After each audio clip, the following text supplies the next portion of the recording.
Hello everybody, my self Swanand महा और मैं एक फिजिक्स फैकल्टी हूँ।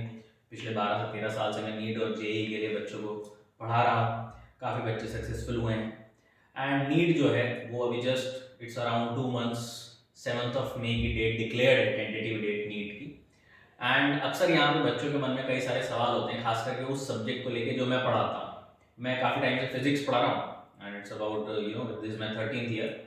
एंड फिजिक्स में नीट के पर्सपेक्टिव से मैं आपको बता दूं कि बच्चों को बहुत सारी दिक्कतें होती हैं। जैसे कि अभी भी कई बच्चे जो टेस्ट सीरीज दे रहे होंगे उनको ये दिक्कत आ रही होगी कि सर हमारा फिजिक्स का स्कोर नहीं सुधर रहा है, या फिर हमारे साथ एक प्रॉब्लम ये हो रही है कि हम टेस्ट सीरीज तो दे रहे हैं, हम पढ़ भी बहुत देर देर तक रहे हैं, लेकिन हमें वहां पे टेस्ट में फिजिक्स के लिए टाइम ही नहीं बचता है, हम पूरा पेपर पढ़ ही नहीं पाते। अब क्या है कि जब हम पूरा पेपर पढ़ नहीं पाएंगे तो हम पूरा पेपर कर कैसे पाएंगे। या फिर हमारे साथ में ये प्रॉब्लम आ रही है कि हमें सर ध्यान ही नहीं आता कौन सा फॉर्मूला लगाना है, याद तो हमें सारे फॉर्मूले, लेकिन हमें एंड टाइम पे एकदम हम ब्लैकआउट हो जाते हैं। लेकिन सबसे बड़ी बात यह है कि हमें घर पे आने के बाद में सारे फॉर्मूले याद आ जाते हैं।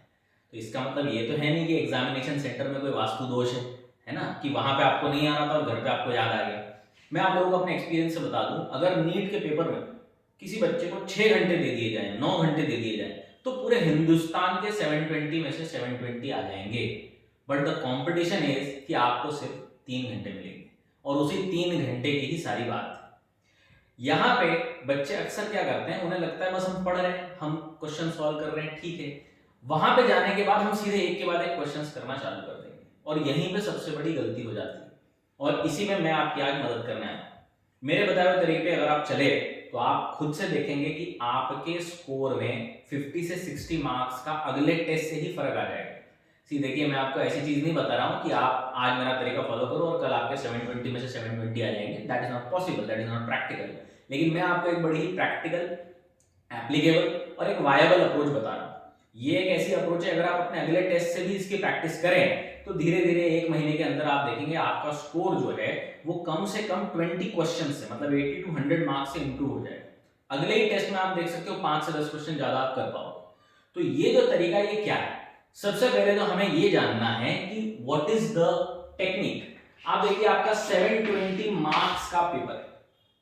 आपका जो पेपर है, आपका जो नीट का क्वेश्चन पेपर है, इट इज ऑफ 720 मार्क्स, है ना। कितने मार्क्स हैं? 720, जिसमें से आपके 90 क्वेश्चंस आपके कोर सब्जेक्ट बायोलॉजी के होते हैं,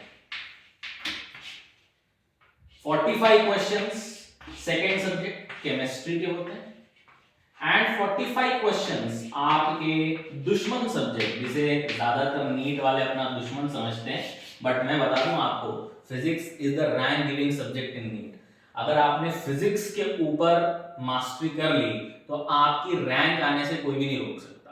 अब ये तो एक सिंपल बात है कि आप लोग भली भांति जानते हैं, ऐसा कुछ भी इसमें नहीं है, मैंने आपको कोई नई चीज नहीं बताई है। अब मैं आपको नई चीज बताने वाला हूं, the pattern of approach. Now how to approach the 3 hours of question paper, उसकी अब हम चर्चा करने वाले हैं। पॉज करना।